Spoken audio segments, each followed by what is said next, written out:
GS score, GS score, GS score, GS score, GS score, GS score, GS score, GS score, GS score, GS score, GS score है GS score, GS score, GS score, GS score, GS score, GS score. GS score.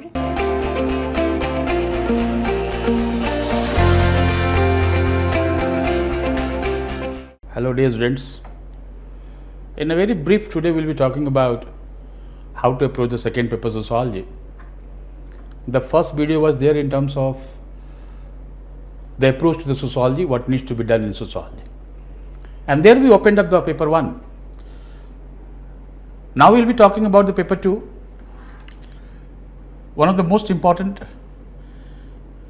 dimensions in sociological preparation. And since long I have always been saying about that second paper works like a mathematics.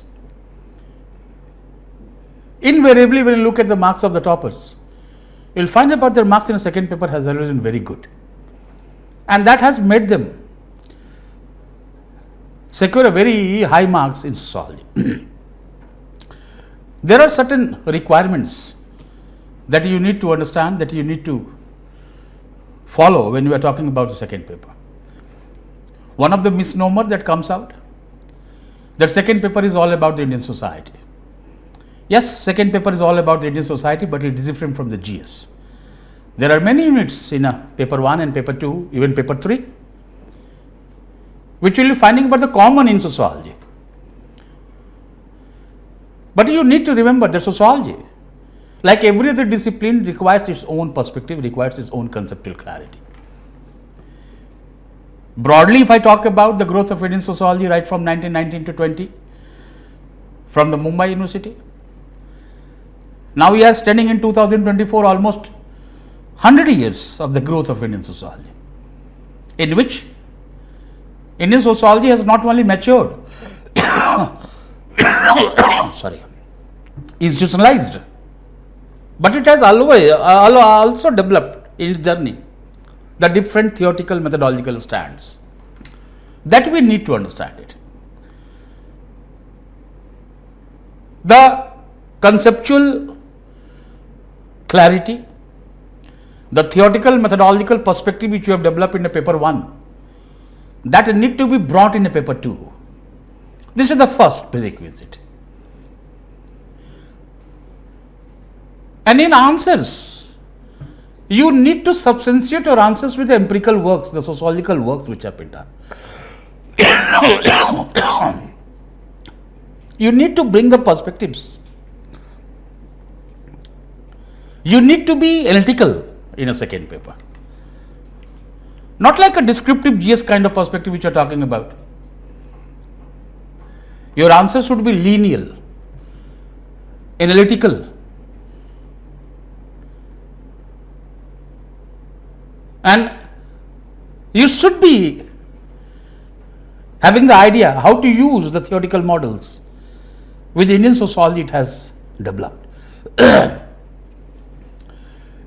When you are looking at the syllabus begins with introducing Indian society, part A, in which the 2 units are there, perspectives on the study of Indian society and impact of colonial rule on Indian society. It means, when you are looking at the paper 2 sociology,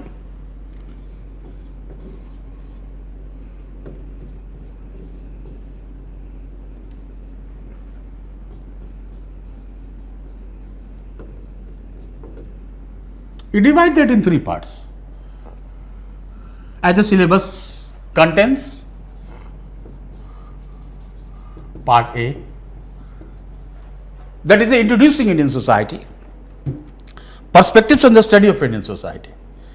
But before you come here, I will suggest that give at least 1 hour to understand the development of Indian sociology. So here, we will be first focusing on development of Indian sociology. A very brief account.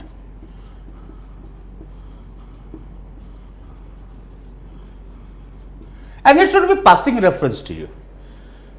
The background should be clear to you.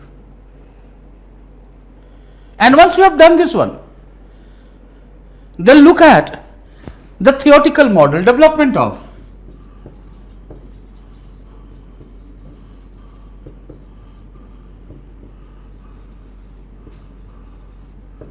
theoretical perspectives. Broadly, your focus should be on 6. Number 1, Indological, from where the syllabus begins. Number 2, a structuralist. Number 3, a structural functionalist.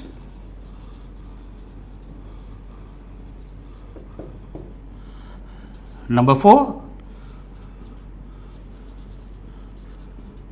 a structural Marxist. Number 5, modernistic. And number 6,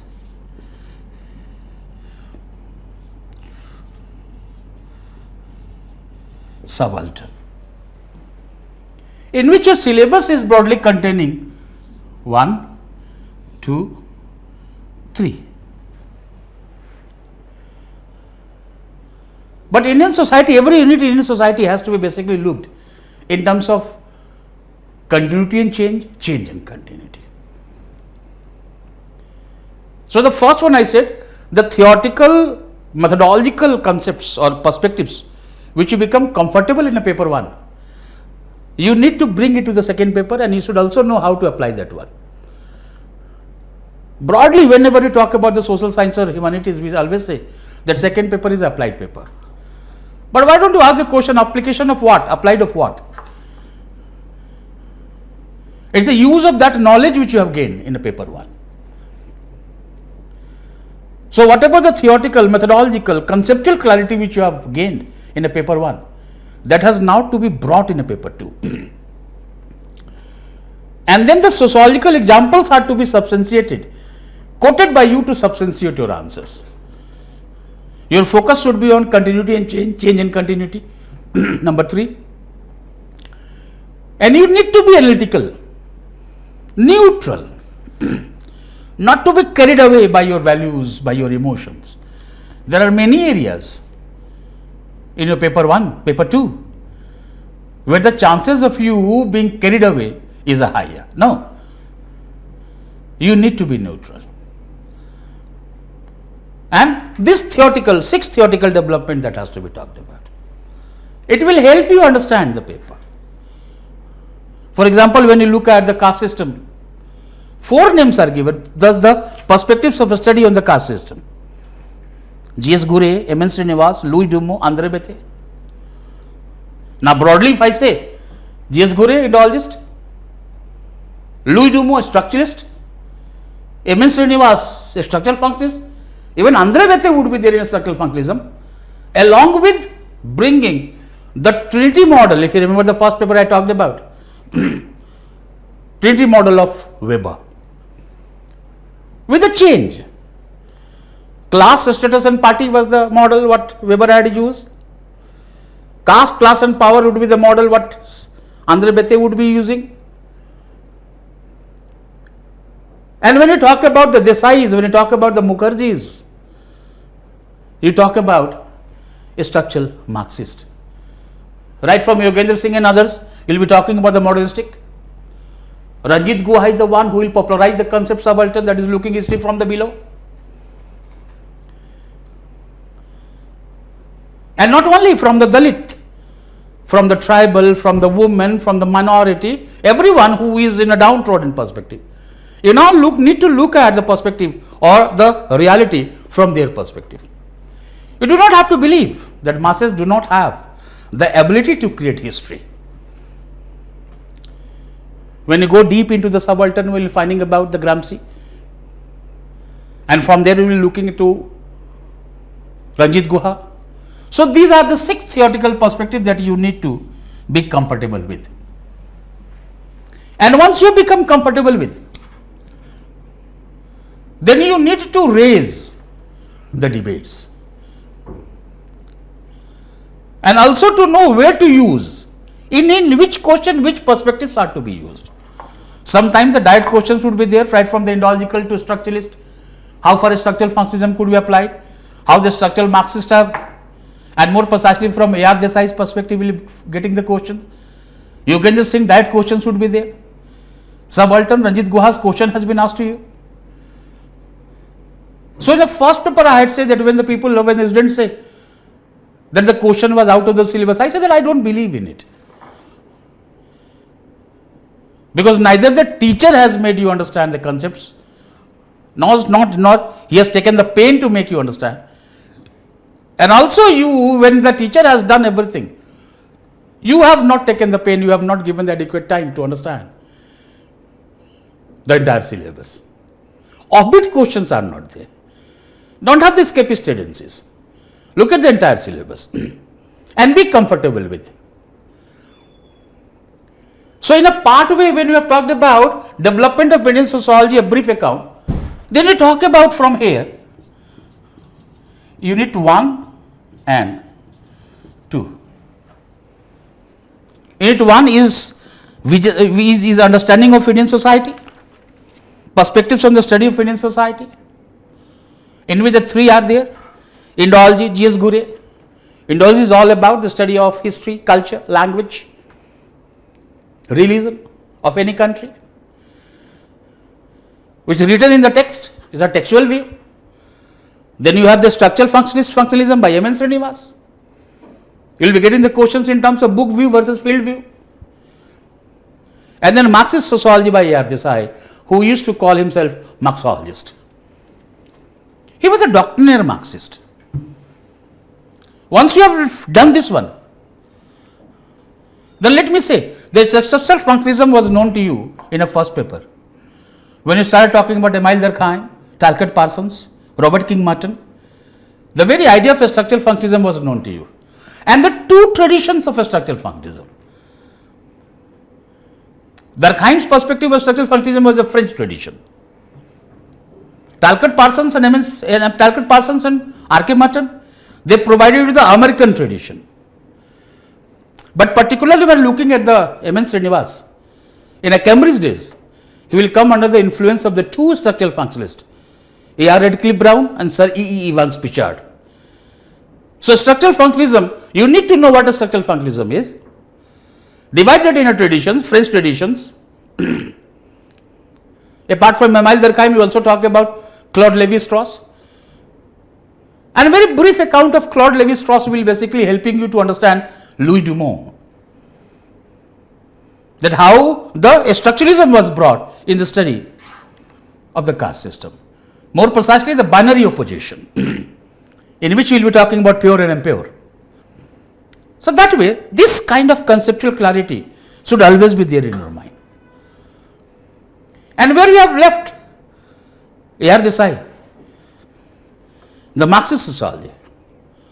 Your second paper will begin in terms of social background of Indian nationalism. This is the book of A.R. Desai. However, I will request you, I will suggest you, that when you talk about the nationalism, talk about nationalism in general, by bringing the certain perspectives. Alright? And then focus on, in one of the perspectives, that is Marxist perspective, in which A.R. Desai's views on nationalism would be talking about, and then you focus on social background of Indian nationalism. Things becomes easier in part of you. I told you in the first paper that you basically need to approach the syllabus first as a layman perspective, from the layman perspective, and then you need to go deep into the sociological analysis. Modernization of Indian tradition. The moment we talk about the emergence of sociology in paper 1, modernity, Europe, social changes and emergence of sociology. From there the debate will begin it. And you need to know that India is not going to be the carbon copy of America and Europe in modernization. In a very basic dimensions. Modernization in Europe was orthogenetic, coming from within. And modernization in India was heterogeneity coming from outside. And then you raise the debate, theoretical debates. Srinivas Chicago tradition oriented one, modernistic one, in which Yogendra Singh will come out. Then social psychological perspective, the impact of American tradition. That way, the theoretical dimensions will coming out. What were the questions, what were the concerns within which the modernization hypothesis in India has been debated? That much time has to be given, that much you need to understand. Sometimes you do not have to look, you need to go behind the lines. Not you need to read the lines. Not only the between the lines, you sometimes need to go behind the lines, behind the packets. And that way this debate, the theoretical dimensions will emerge out, the certain perspectives will emerge out. And your answers would purely be sociological.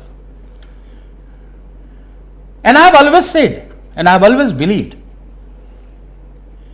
that the theoretical methodological debate in Indian sociology is as rich as that of the Western sociology.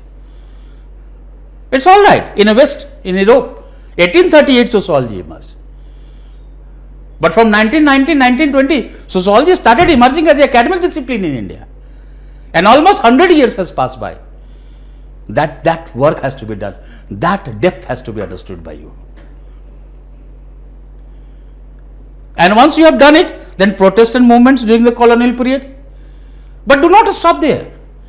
Look at the Protestant movements in the contemporary times as well, which will make you come to the part C, unit 5, social movements in India. Social movements in modern India. 5 are there: peasants and farmer movements, women's movement, backward class and Dalit movement, environmental movements, ethnicity and identity movements. When you say, when you are looking at the paper 2, Indian society, look that in totality. Once we have done this one, and once you have become comfortable with this one, and we read 1 and 2, then come to part B.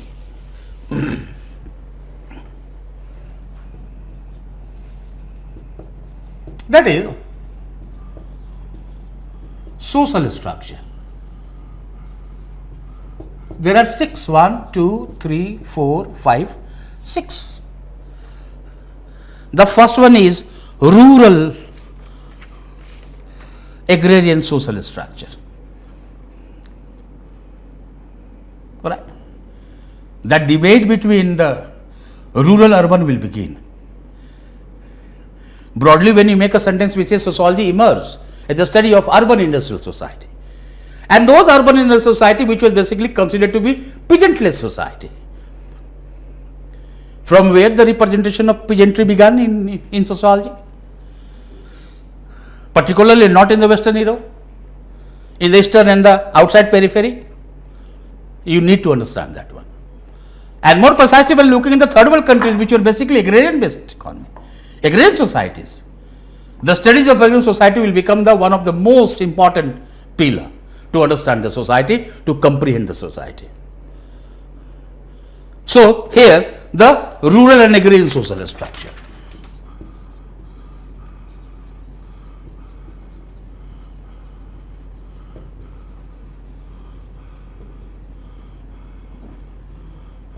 But I will also be talking about part C together, that is basically transformation and change.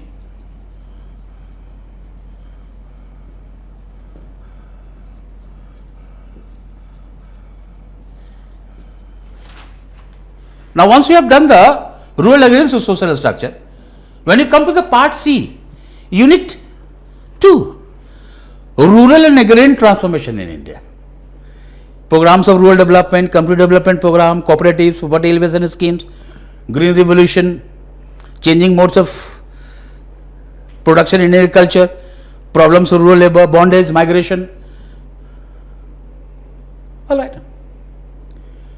The syllabus, which seems to be scattered here and there related to certain units, needs to be brought here.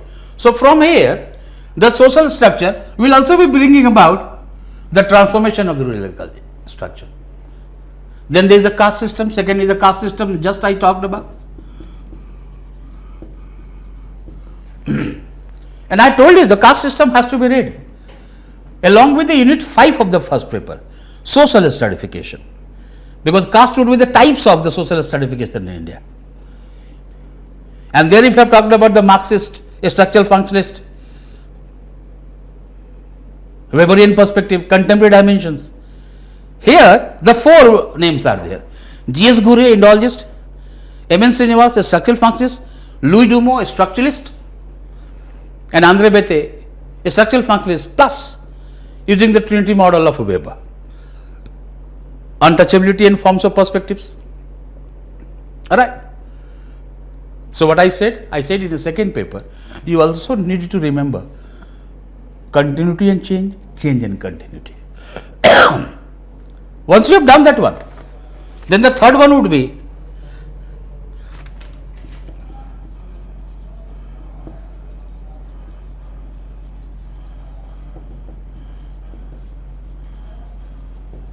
tribal communities in India. All right. One of the octathons of Indian society. But you need to know that who are the tribes. That debate has to be there. And debate has to be viewed from the 2 perspectives. Sociological, social, anthropological perspective, to whom the sociologists have considered to be tribe, and a political, administrative, constitutional perspective, in which Article 342, Article 366, Clause 25, 5th and 6th schedule, and that debate has to be there. So it is definitional problem here. Tribal communities begins with this definitional problem. That what are the problem of definition of a tribe? Who are the tribes in India? And once you have done it, then geographical spread. Take out the B.S. Guha classification. Alright. Then colonial policies and tribes. I am sorry to say there will be no policy, there will be approaches. Approaches of tribal administration and development in terms of isolation or segregation. Assimilation, number 2, and integration. So issues of integration and autonomy, it means now the contemporary perspective has to be brought. That continuity and change, that has to be understood by you. When you talk about the approaches in terms of the segregation versus assimilation, the debate between Beryl Elvin and G.S. Ghurye will emerge out. That would also be one of the major hypotheses on which the modernization debate has begun in India. Alright. And once we have done it, most of the tribals which are the mineral rich areas, alright, you will find about the policies of rehabilitation, displacement. It will make you to go to the challenges that is there in terms of Part C, Unit 7, crisis of development, displacement, environmental problems and sustainability. Bring it there. Ethnicity, identity movement should be there in tribals. But you should not forget from where you are bringing these units and what is the nature of the units which you are talking about. So once you have done this one, then there is a social classes in India.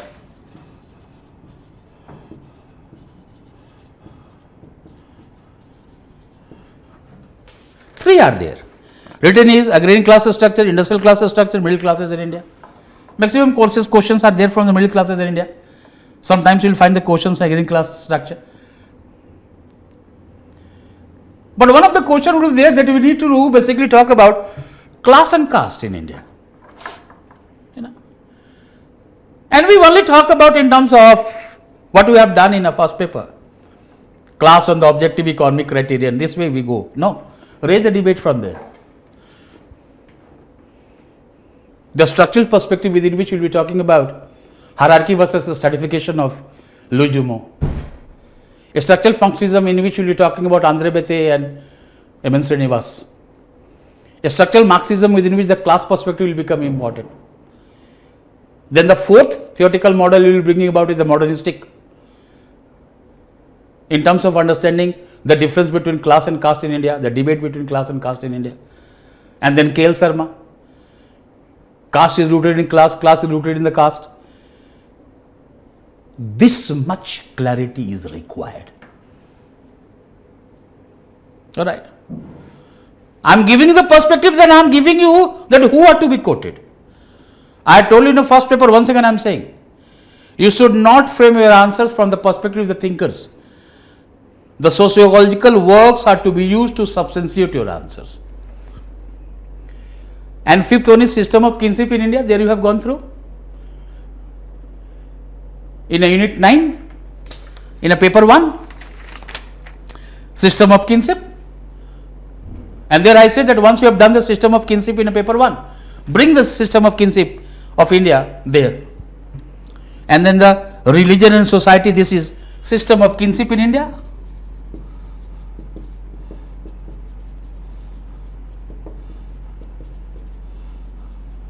And religion and society. You know here, this caste system, social classes, system of kinship, religion, society. With the first paper that would be done. It means in the second paper, you will be left with this and this. And once you have done this one, then you now need to bring about here, you will be finding about the 7 units.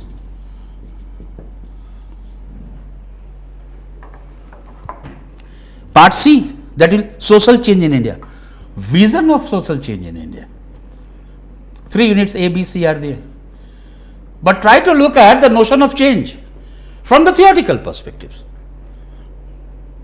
And once you have gone through this one, you will also be able to understand the perspective of change. The debate would be there within you. When you talk about M.N. Srinivas, you will be talking about Sanskritization, Westernization, secularization. In a modernization hypothesis, I said about Srinivas Chicago hypothesis.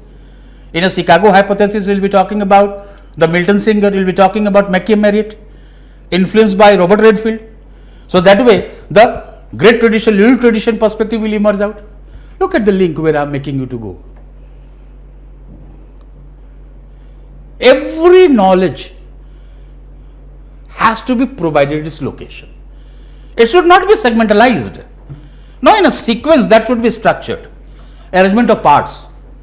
This room has a structure. So will be your knowledge. And then you have to talk about idea of development, planning, mixed economy, constitutional law and social change.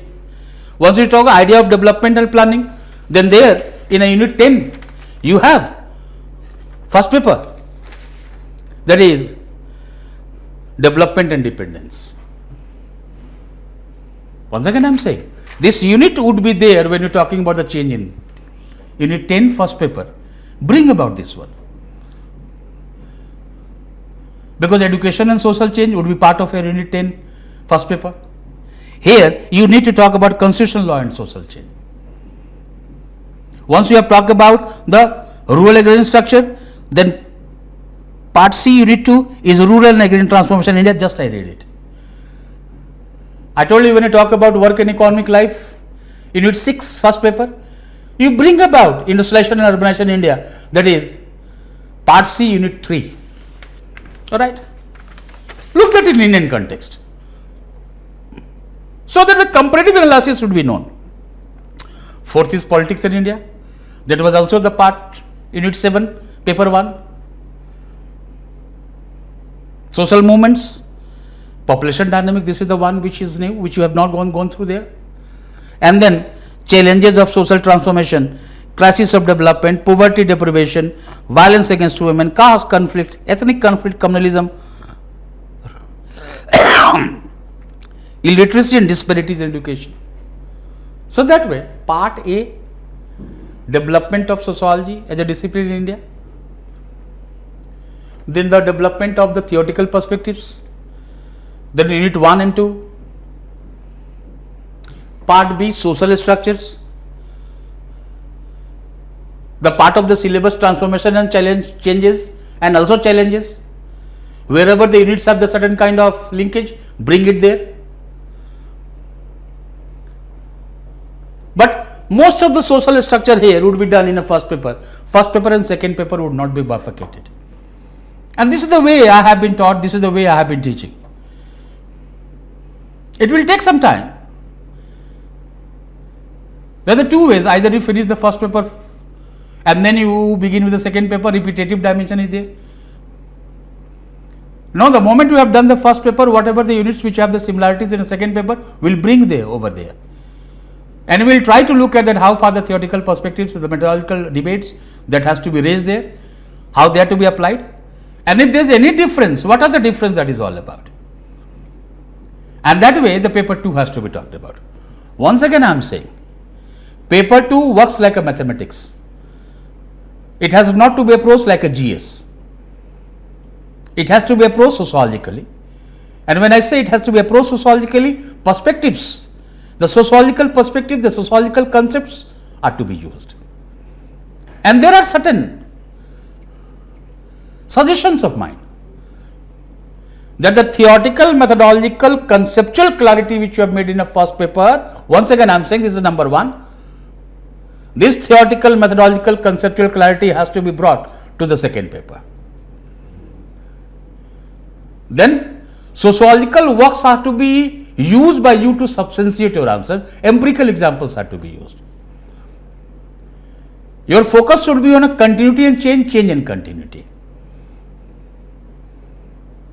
Number 3. Number 4, you need to be linear in your answers and analytical. You need to be neutral, because so many units will come out where you will be carried away by your emotion. These are the few perspectives that you need to talk about. Take your time, understand this.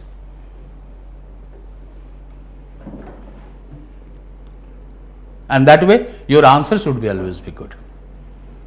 And that's why I say second paper. Once again I am saying, once you have done these 4 or 5 suggestions which I have given, second paper will be done like a mathematics. In a coming days we will be opening up the thinkers one by one, not only the first paper but also the second paper thinkers. Certain hints should be provided to you how to approach, and that way the series of videos will be coming to you. Alright. Wish all of you the best of luck. Thank you.